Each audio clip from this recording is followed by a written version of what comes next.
author who has had quite a transformation. Her book, Pleiadian Initiations of Light, is a guide to energetically awakening the Pleiadian prophecies for healing and resurrection. Welcome, Christine Day. Well, thank you, Marla. It's great to be on the show today. Well, I got to tell you, I read a lot of these kinds of books.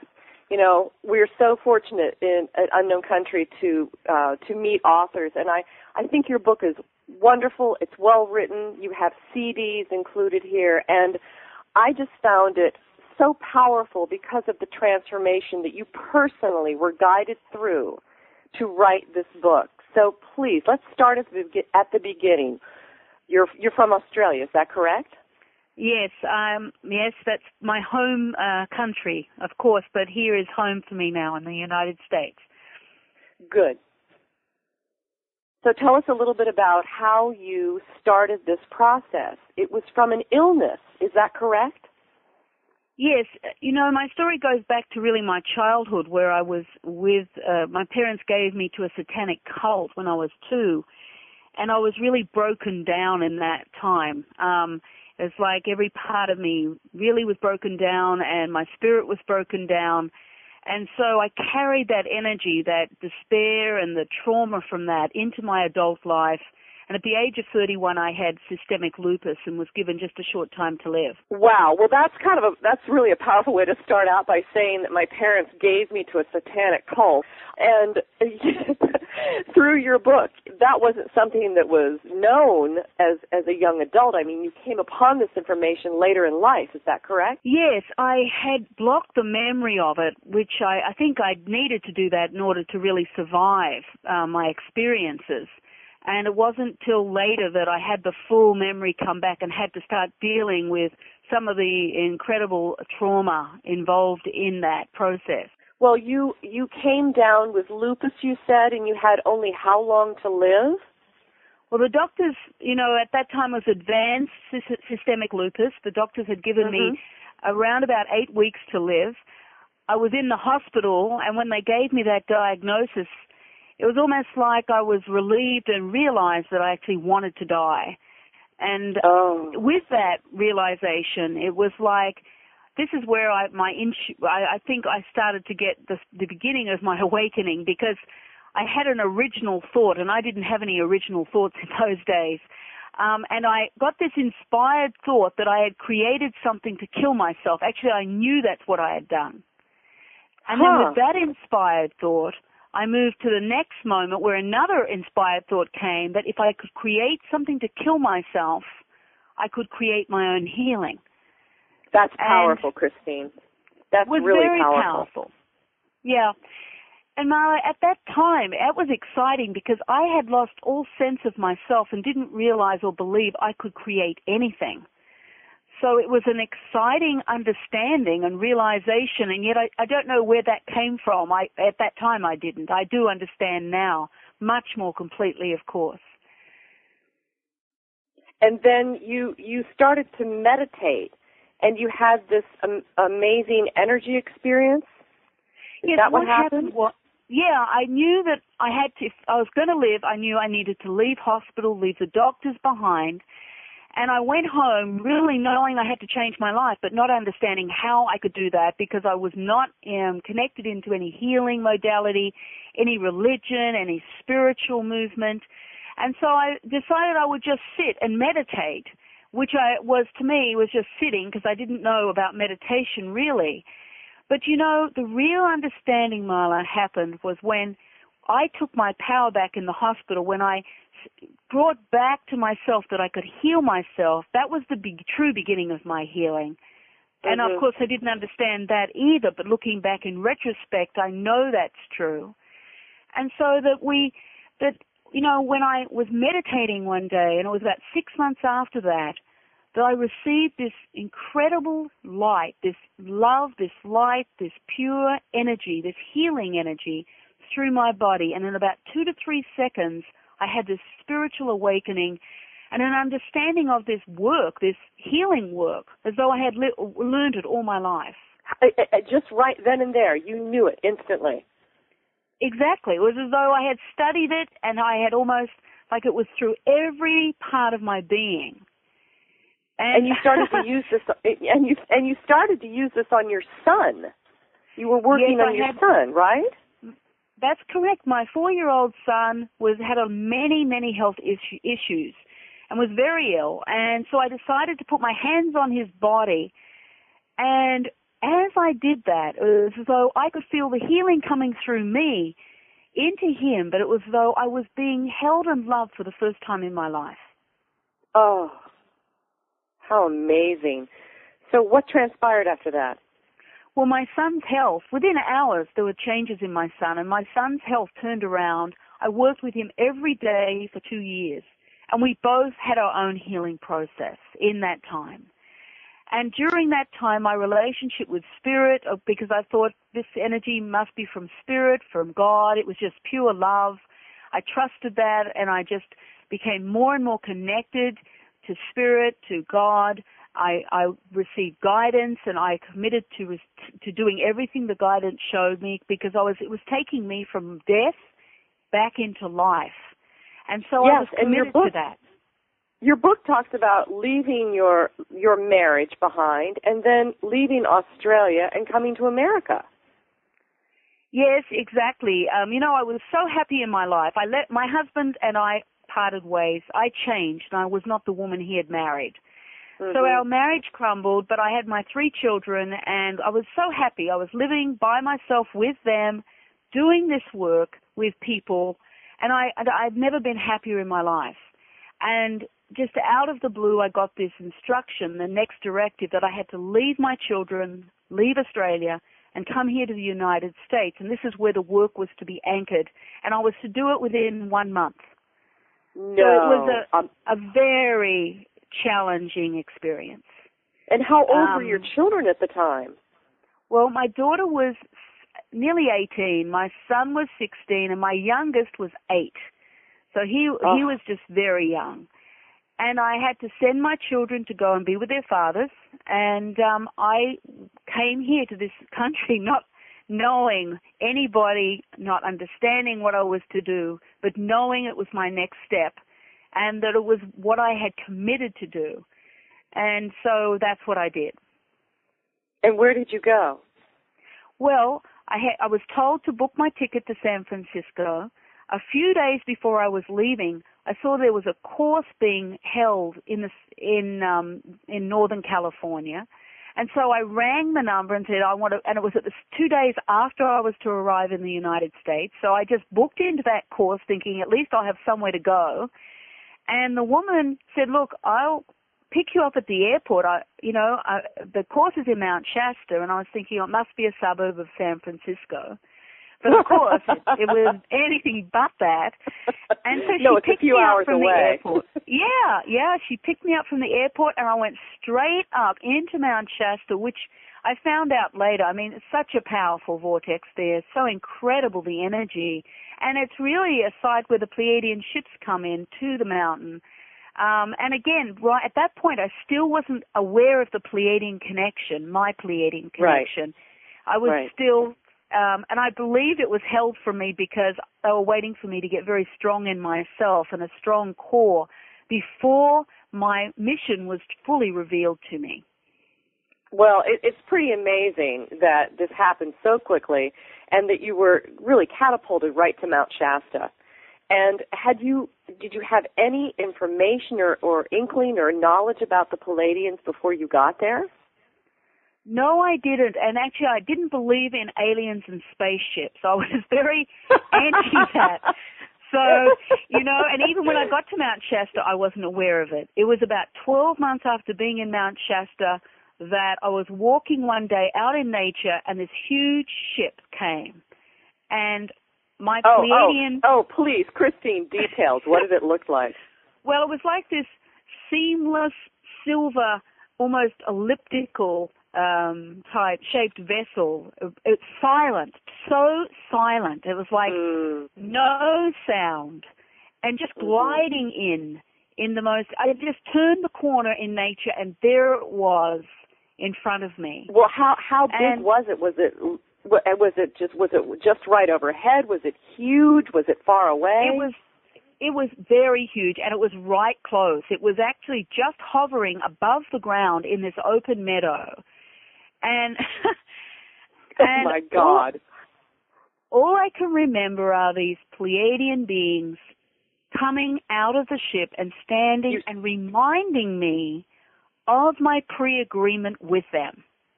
You saw them. Absolutely. And in that moment, I remembered everything I had pre-agreed to do in this lifetime, to act as an ambassador for the Pleiadians on this planet, to act as a bridge between the human beings and the Pleiadians, and my Pleiadian aspect, that I have a Pleiadian aspect to me. And it was almost like I ceased to become Christine in that moment, and I returned back to this incredible, brilliant light, and it was an incredible moment. It was so powerful. What did they look like? What did they look like? Well, they're always very tall and thin, with a brilliant light through them, and they vibrate at a higher rate than we do. Their bodies are much more and a higher vibration. So it's almost like they've got moving particles through their form. They come from that fifth dimensional awakening, so they're into the unconditional love, and their whole planet is transformed into that. So they have really evolved beyond us as human beings. So they vibrate very fast. Could you see their features? Were they moving? How many were there? There are about 10 of them, and their features are very similar. It's like they don't have an identity as we would see people, as we as human beings, with colored hair and personal features. They have a very similar look, and it's because of the frequency of their vibration. But within the frequency of their vibration, they have an incredible essence and an individual and unique essence. And you could feel them emanating love. They came out of the ship, is that correct? They came out of the ship, and they had such a frequency of love. And actually, as they came, they brought me into that, and I actually became that vibration, that frequency, as I was really catapulted back into the memory of what I had chosen to do, and the moment I chose to do it before I incarnated here on this earth plane for this lifetime. So I had the full memory, the full remembrance of that space.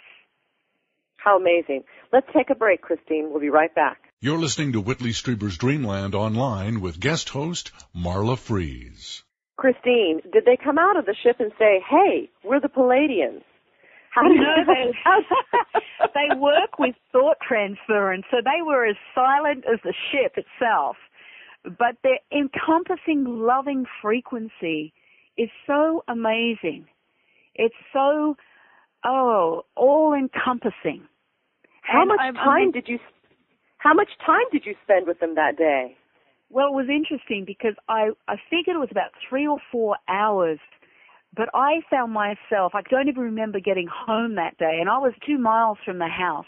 I found myself back at the house in this brilliant light, this intense light, like a spotlight burning into me, because what happened is when I merged with their frequencies, I went through an awakening process that was unbelievable. And for 2 months... What happened to your mind? What happened to your body? Well, tell us details. We love details here on Dreamland. we love juicy details. I had no sense of my body. It was as though I had disappeared. Even my essence of my human self had disappeared for a while. It was like I couldn't feel the sun on my body. I couldn't feel the wind on my body. I was immobilized by this brilliant light day and night for 2 months.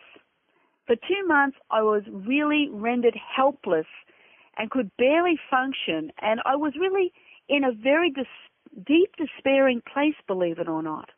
Because somehow I had to come to terms with these Pleiadians and my place and my role. And I had a very simple life up to then of just believing in God and spirit. And I took a while to navigate how all of this could fit together.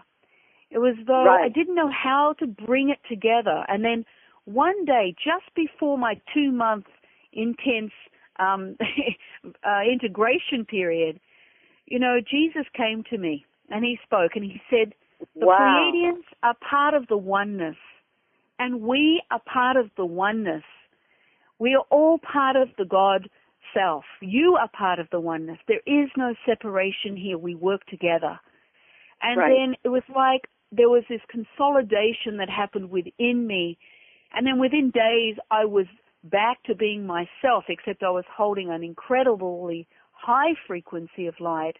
And it took 6 years. And you just met Jesus, for God's sakes. I know. I mean, I know. So, I know, it's amazing. Then what happened? So then what happened? Well, you all got us on the edge of our seats. Well, it took 6 years for me to fully integrate into that Pleiadian aspect, into the full brilliance of that light. But from that time on, my work in the world accelerated. The Pleiadians never left me. They stay with me. They are with me on a constant level. And in a conscious way, I began to align with them. I began to align more completely with the spiritual realms too, because my consciousness had expanded so much. My awareness of spirit and being in the spiritual presence and in the presence of God accelerated. And so my work in the world accelerated. That's when I started moving into Israel, and then I was invited to Europe, and then you moved to Israel, right? I didn't move there, but I was there for 8 years. 6 times a year I would go to Israel and work with groups of people, work with children there. And now, who was pushing you? Was it Jesus pushing you to go back there, or the Pleiadians? Who was saying, yeah, we got to get you to Israel? Well, the Pleiadians certainly had a mission there, but it was there that I truly unfolded in my relationship to Jesus, because I was standing on the Sea of Galilee, and I was told to go and stand by the Sea of Galilee, and as I did, I could see him walking towards me across the water, filled with this light. It was the most amazing thing. And he came to me and he said, you have to resurrect yourself. When are you going to start resurrecting yourself? Oh, wow. He said, you have put yourself on a cross, and only you can take yourself off the cross. That is profound. You put yourself on a cross, and only you can take yourself off of it. And he told me about all of us here as human beings, that we have come here to resurrect ourselves in this lifetime. He's taught me about love and what he called my ministry here on this earth plane. And so he came to me many times while I was in Israel. It was almost like I had to be birthed there. I understood the energy of resurrection and the importance of resurrecting myself and understanding, a journey of self-forgiveness.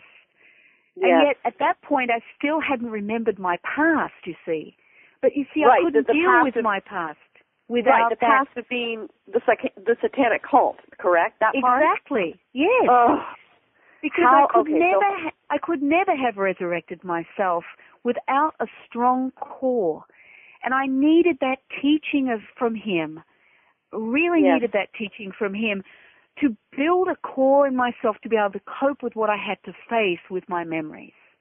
Well, you know what? It's very interesting, Christine, because with what's been happening in the Catholic Church with the sexual abuse, I've been personally dealing with some people who are in their 50s and are finally strong enough to come forward and deal with this horrific abuse that has happened. And it's very crippling, really Marla. Excuse me? It's crippling when you're in that emotional, when the emotion's inside of you, and it's like letting yourself out of a prison and setting yourself free. And when exactly did these revelations of your history come? Well, interestingly enough, I was lucky to be at the birth of my granddaughter, my first granddaughter, And as she was born, it's like my heart cracked open. Oh. And I felt so vulnerable, and I didn't understand it. I cried and cried when she was born. And then I came back to the States because she was born in Australia, and I felt so vulnerable. It was like, I felt like I was almost going to break in two, and I didn't understand what was happening. And what I did was I closed the garage door on 3 of my fingers and broke them. Oh. And when that happened, that was the trigger to remind or to bring me back into some of the memory, because my fingers used to be broken as a child. So your fingers were broken back then? Yes. And so in the satanic cult? Yes. And when that took place, I went into the hospital, and I was like, I couldn't contain myself. I was crying and remembering what had taken place. Some of the memories started to come back in, and I really thought I was going crazy for a time. But I found a very good therapist who specialized in this sort of work, and it took 4 years of intense, things got a lot worse before they got better, but intense therapy as I revisited and remembered what had taken place for me and started to heal. And so that was the starting of that journey in particular. Well, you know, a lot of us who are sensitive to frequencies, whether it be of the alien nature or working as psychics or any of that, those of us who are in the spiritual world often have had such trauma. But it's fascinating that it was locked in your fingers. That trauma was locked, and something happened where you had that key to open it up for yourself with that pain. Pain, it's like pain was the key, right, Christine? Absolutely. And then also my granddaughter's birth, because it forced my heart to open another level that had not been open since I was a child. Wow. And I'm just sort of taken back, and you came across Sai Baba, who is actually the Christ consciousness in India right now, but how did you hear from him? Did you go see him? How did Baba come into your experience? Actually, one of my friends had read a book about him, and she sent me the book, and I read it, and that afternoon he appeared in my bedroom, and he said, I want you to come to India.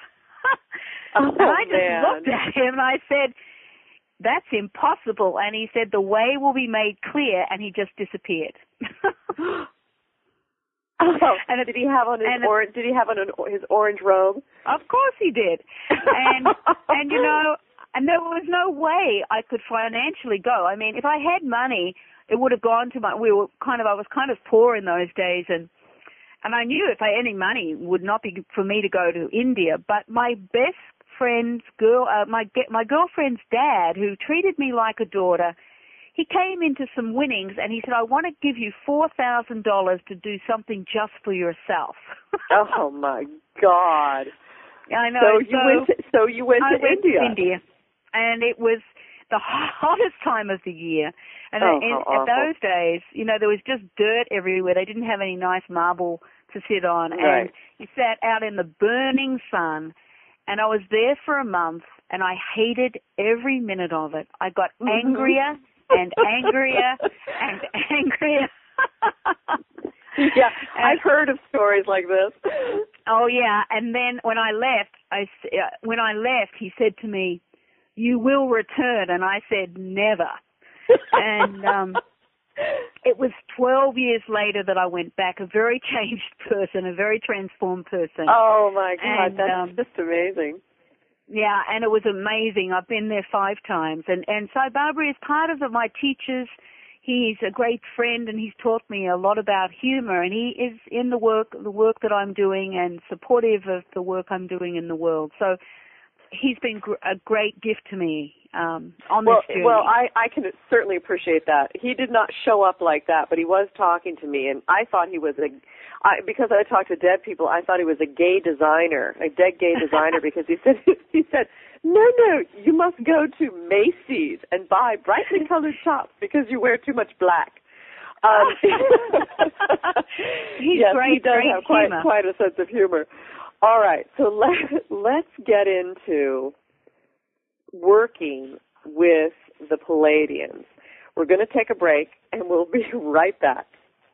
You're listening to Whitley Strieber's Dreamland with expert host Marla Fries.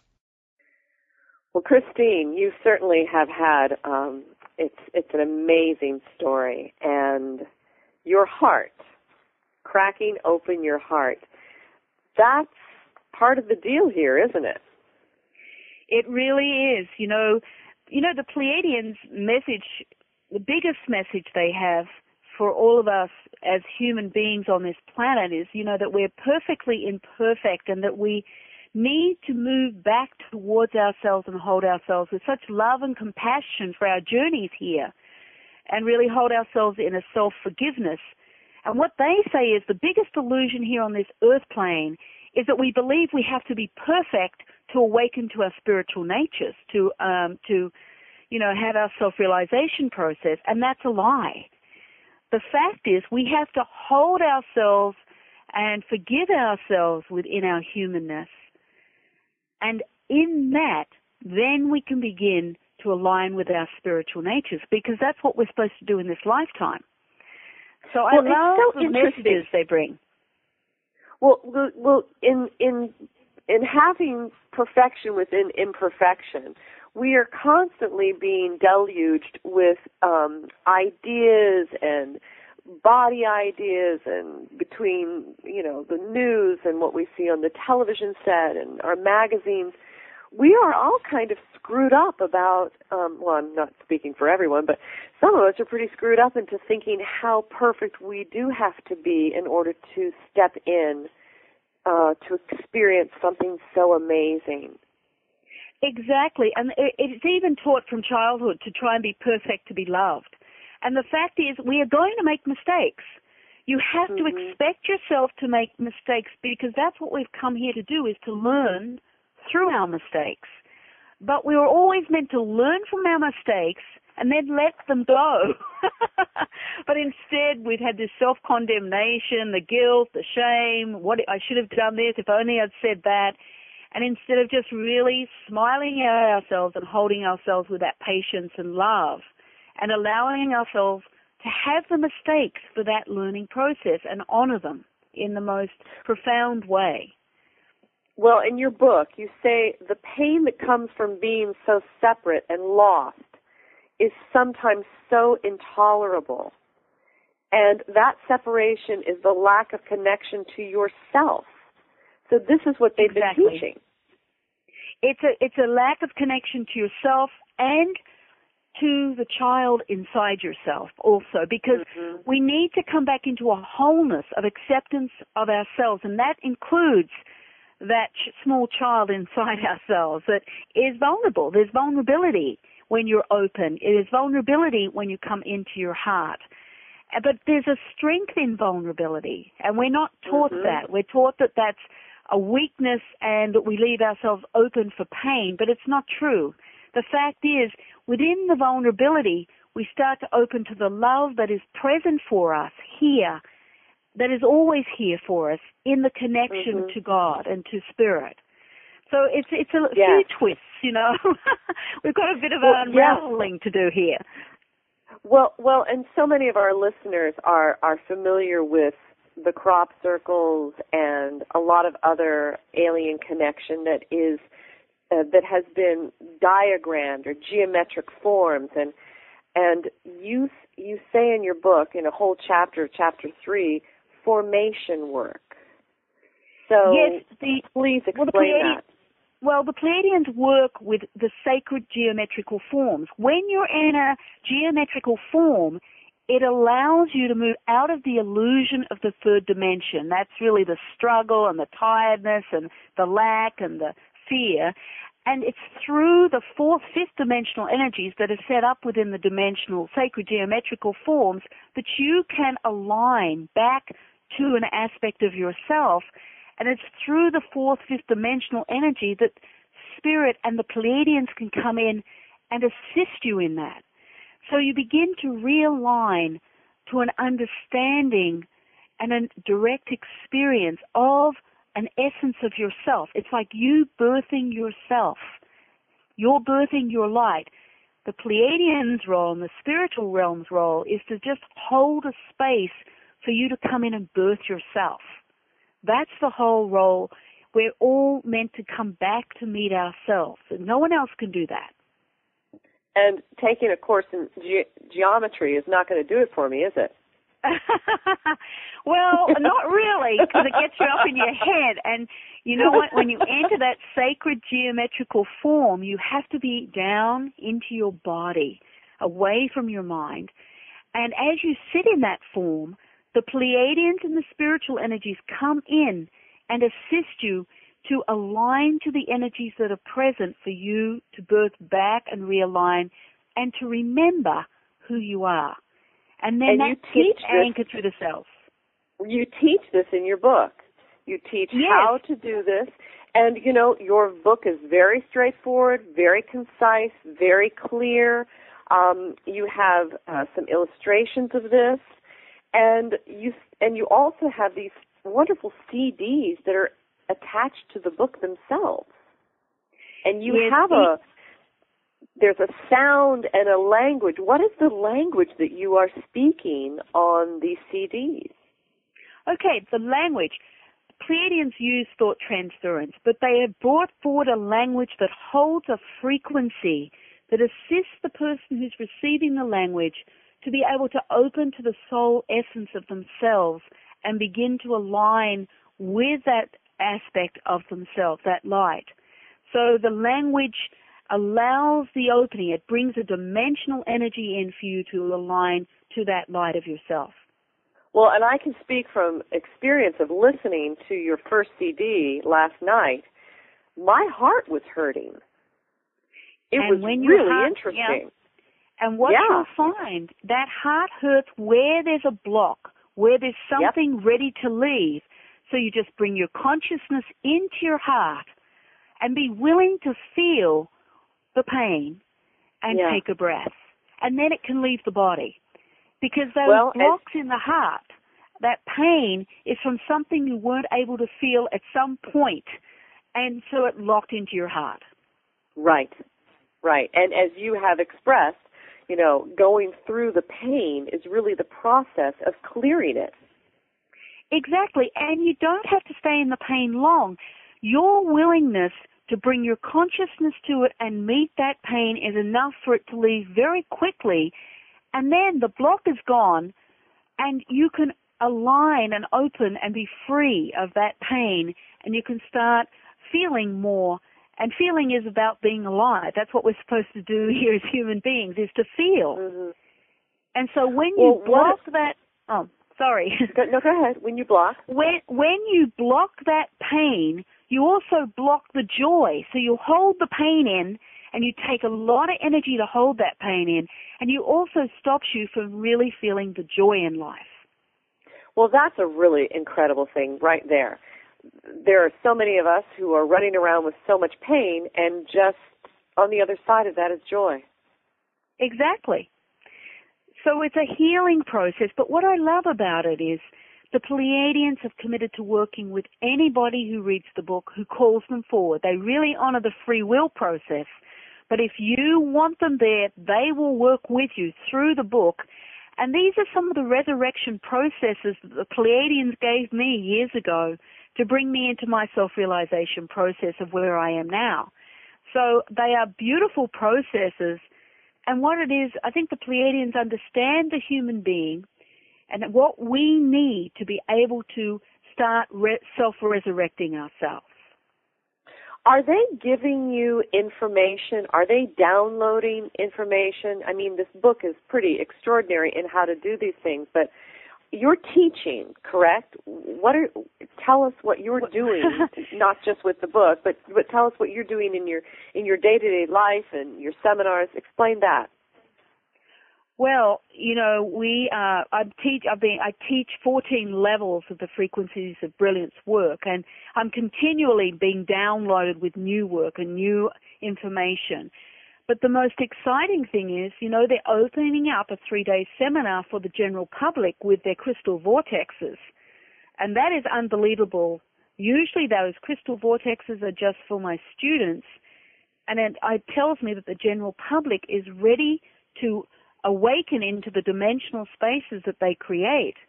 So some of the work is with crystal vortexes, and the dimensional energies open up in these vortexes, and whoever's within those spaces begins to birth a new level of themselves. They actually connect into their own light and birth aspects of themselves and move back into a place of remembering. So that's part of the work that I'm doing with the Pleiadians. There's other more advanced sacred formations where you're taken up into the Stargate energies with the Pleiadians. They go with you, and you initiate into the Stargate chambers, which are What? Wait, what? They're wild rides. Oh my God! Get me a ticket now. This is a whole nother thing that we've got to talk about. Let's take a break and come back and talk about the trip to the Stargate. You're listening to Whitley Strieber's Dreamland Online with guest host Marla Fries. Okay, Christine, do I need a travel agent for this? I mean, let's talk a little No, you don't, about not this one. And that's the beauty of it. It's beyond the third dimension, which is so refreshing, and it's where I spend a lot of my time. I'm greatly privileged in that. But the Stargate is an energy. The Pleiadians have set up the Stargates in the pyramids in Egypt, but they have set up an energy field where they have set up energies where they will take you up into the Stargate energies, into the Stargate chambers. Now, these chambers are filled with light, and what they do is they give you an opportunity to explore your own energetic vibration and explore your own aspects of your own light self. So you go through a remembrance process. You go through being able to recollect aspects of your personal power. They also hold high-level healing frequencies where you receive these downloads of healing light, but it's your light. It's the divine aspect of yourself anchoring this light through yourself. And the Pleiadians sit with you during this time and assist you in integrating and making sure that you're not overwhelmed by the frequencies so that you don't receive too many frequencies where you burn out. So it's in a very controlled atmosphere, and they control that energy as you go through a really unique and individual journey for your next step. It's very beautiful. Can we do this just through the book, or do we have to go to a seminar? No. Well, we do the advanced Stargates in the seminars, but the book, I think it's chapter 10, but I don't have it with me right now, that there is a Stargate journey in the book. So it's a beautiful journey. And what happens with the CDs that take you there, they're multidimensional.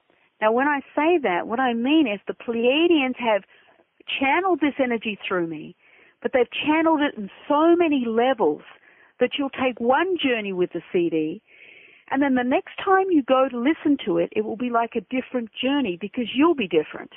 And so you'll have a whole different experience. So if you're a beginner, you'll link into the lower levels of frequencies of the CD. If you're more experienced in your journey, you'll hit the higher dimensional levels that are in the CD. So it's a really incredible. That's with all the CDs actually in the book. It's really amazing. And you're in Minnesota. Do the Pleiadians like cold weather? You know what? I was told to relocate here They want me here because with the earth changes coming, this is the place they feel is best for me. Not that I'm here much. I travel the world 10 months a year. Oh, of course teaching. You do. Yeah, so, but when I'm home, I'm here, and it's just really, I just love it. I just love this place. So, but no, they don't have hot or cold, so. Well, I like the idea that you're centrally located, and tell us more about, what are they telling you about the state of our world right now? What are they explaining to you?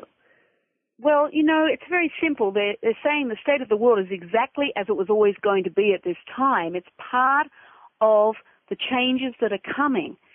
And what they're saying is with each earthquake, with anything that's happening on the earth that's creating an energetic vibration, it's actually slowly moving the earth from a third-dimensional planet into a fourth, fifth-dimensional planet.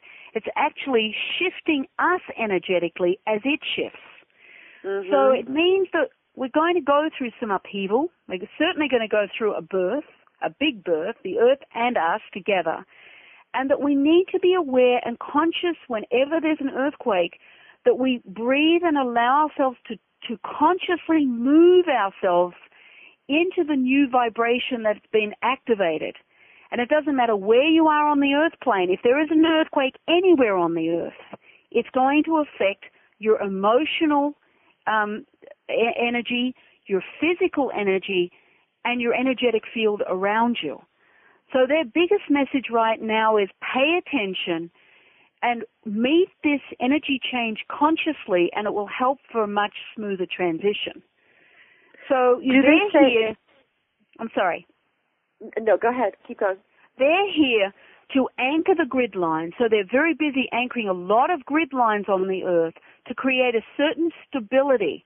They're also here to anchor the self-healing prophecy energy that is like a veil is lifting off the earth for us to have an opportunity to go through an accelerated self-realization process, because we need to be in a much more conscious state as these earth changes begin to accelerate. And that's what their job is right now. What do you know about the other extraterrestrial frequencies that are coming to this earth? Do they talk about that?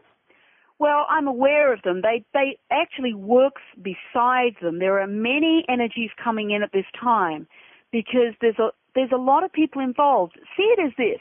This is how the Pleiadians explain it. It's like, look at a big jeweled mandala, okay? Mm-hmm. And each one of us here on this planet is a jewel that fits in that mandala. Mm-hmm. Now, the Pleiadians have their place in the mandala. All the spiritual realms have their place in the mandala. The collective consciousness, the Godhead, the oneness each has a piece in that mandala. And they're waiting for us to fit back in that place. So everyone who's within that jeweled mandala already is surrounding the earth plane, assisting in this transition, because they're attached. When I say attached, their role, their mission is to assist us to all return back in consciousness to that jeweled mandala, that oneness. So there are many energies here. Are there frequencies that are trying to gain power, that are trying to usurp this process, that are trying to stop this process? No, the only energies that are doing that are the third-dimensional ego energies. There are human beings on this planet that are hell-bent on war and discord and separation. And ultimately, they're not going to make a difference to the outcome, the overall outcome. But as the energies increase on the earth, then the discourse and the anger is going to increase. It's like it's going to purge itself. It's like it's all coming up, rising up to a big mm-hmm. kind of wave, if you like. And that mm-hmm. wave isn't big yet. It's going to get a lot bigger, I think, in this birthing process. Well, what's next on your agenda? You have a great website for us to link into. and explore more about what you're doing. Are you traveling? Where are you stopping off next? Well, I leave for Brazil on Monday, and then I'm off to Australia, then to Russia, and then to Brussels. So I have a busy schedule. Where in Brazil are you going? I work, sometimes I do large transmissions, energetic transmissions in Sao Paulo, where we have 3,000 to 5,000 people in an auditorium, and I transmit and channel the energy through. So I do that sort of work there in Sao Paulo, Brasilia, Rio de Janeiro, and Salvador. I do all my trainings in Bahia, which is Salvador, about 2 hours out. We kind of take over a workshop space there, so I do a lot of trainings there. I train here in Minneapolis. We work out of a large monastery down in Red Wing. And I work out of a big monastery in Brussels. They're my centers. And then Argentina, of course. We just came back from Argentina. So you really are going around the world and anchoring this grid in. You are anchoring absolutely, this. Absolutely. But the biggest thing is this 3-day seminar in July, at the end of July and 30th, 31st, and 1st of August, where it's for the first time the general public is invited to come in and work with the Pleiadians for 3 days. And that is to get everybody ready for the 10-10, which is taking place in October, to get the energies aligned and ready, and also for the earth changes. And this is going to be an amazing event. That's beautiful. That's going to be in Minnesota? Yes, in Minneapolis, Minnesota, and it's on our website, but it's the Pleiadian Seminar. And I just know that it's a turning point of the Pleiadians coming forth and welcoming or opening up to us as human beings and giving people an opportunity to meet them on a new level and form a personal relationship with them. Ultimately, we will be their neighbors on a conscious level. Are you talking about also more visual contact? Are they speaking about that? More disclosure? Well, a lot of people have, yes, but not to the masses. We're not, they don't want to produce any more fear on this planet than is already operating. And that's why they're not really showing themselves to the general population. Many of my students see the Pleiadians and get to meet them. They certainly will be there energetically, and they show themselves to those who are ready to receive them. That's, really what they're doing. But ultimately, they are going to be our neighbors, and they will be good neighbors for us. And, do you ever go back to Mount Shasta? I'm sure you don't need to, but do you go? I would love to do nothing more than do that, and yet I am busy and I lived there for the first year in the United States, and I just love that place. And then I was told I had to leave. Mount Shasta kind of spits you out when it's done with you. And I've heard that. Yeah, it's really interesting. When it wants you there, it captures you, and then when it's done, it just spits you out. Well, so, I've got to tell you, it's so exciting to talk to you. You are the most well-rounded, grounded person that I have had this Pleiadian conversation with in a long time. I'm sure that our listeners are just going to love your book. And thank you so very much, Christine Day, for your time. Yes, my story goes back to really my childhood, where I was with, my parents gave me to a satanic cult when I was 2. And I was really broken down in that time.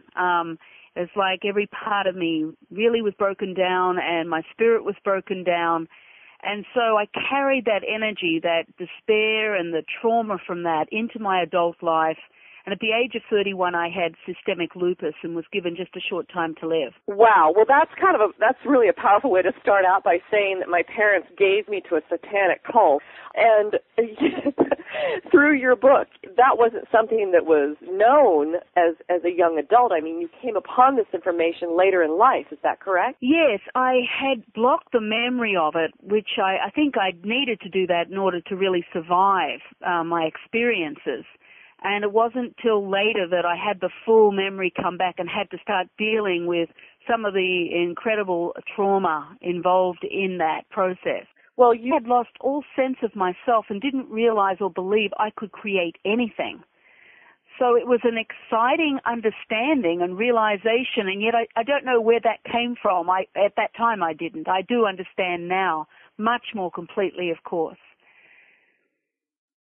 And then you started to meditate, and you had this amazing energy experience? Is that what happened? Yeah, I knew that if I was going to live, I knew I needed to leave hospital, leave the doctors behind.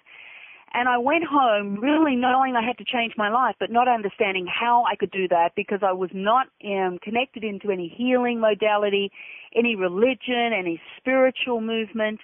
And so I decided I would just sit and meditate, which to me was just sitting because I didn't know about meditation really. But you know, the real understanding, Marla, happened was when I took my power back in the hospital, when I brought back to myself that I could heal myself. Author who has had quite a transformation. Her book, Pleiadian Initiations of Light, is a guide to energetically awakening the Pleiadian prophecies for healing and resurrection. Welcome, Christine Day. Well, thank you, Marla. It's great to be on the show today. Well, I got to tell you, I read a lot of these kinds of books. You know, we're so fortunate in an unknown country to meet authors, and I think your book is wonderful. It's well written. You have CDs included here, and I just found it so powerful because of the transformation that you personally were guided through to write this book. So please, let's start at the beginning. You're from Australia, is that correct? Yes, yes, that's my home country, of course, but here is home for me now in the United States. Good. So tell us a little bit about how you started this process. It was from an illness, is that correct? Well, that was the true beginning of my healing. And, of course, I didn't understand that either, but looking back in retrospect, I know that's true. And so you know, when I was meditating one day, and it was about 6 months after that I received this incredible light, this love, this light, this pure energy, this healing energy through my body. And in about 2 to 3 seconds, I had this spiritual awakening and an understanding of this work, this healing work, as though I had learned it all my life. Just right then and there, you knew it instantly. Exactly. It was as though I had studied it, and I had almost, like it was through every part of my being. And you started to use this, and you started to use this on your son. You were working on your son, right? That's correct. My 4-year-old son had many health issues and was very ill, and so I decided to put my hands on his body. You came down with lupus, you said, and you had only how long to live? Well, the doctors, you know, at that time was advanced systemic lupus. The doctors had given me around about 8 weeks to live. I was in the hospital, and when they gave me that diagnosis, it was almost like I was relieved and realized that I actually wanted to die.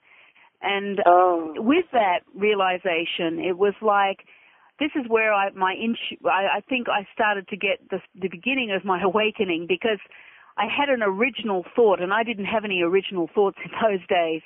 And I got this inspired thought that I had created something to kill myself. Actually, I knew that's what I had done. And then with that inspired thought, I moved to the next moment where another inspired thought came, that if I could create something to kill myself, I could create my own healing. That's powerful, Christine. That's really very powerful. Yeah. And Marla, at that time, it was exciting because I